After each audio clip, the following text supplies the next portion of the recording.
तारक मंत्रामध्ये ताकद आहे. ओके. तुमची ही 5 बोटं घ्यायची, ती पाण्यात बुडवायची, पेला घ्यायचा, डाव्या हातावर ठेवायचा, उजव्या हाताची 5 बोटं बुडवायची त्यात आणि तारक मंत्र म्हणायचा 11 वेळा. ओके.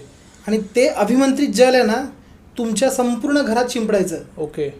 लोक म्हणतात इथं मीठ ठेवा, तिथं मीठ हा, ठेवा, हा, हा. कशाला तुम्ही खर्चात पडताय, करेक्ट करेक्ट. इथं खड्याची वाटी ठेवा, मग ते फ्लश करा, हा. घरातल्यांना ताप, मग ती आई शिव्या घालणार, अरे मीठ एवढं वाया घालवतोय. हा. सरळ पाणी घ्यायचं, बिन पैशातला उपाय हा.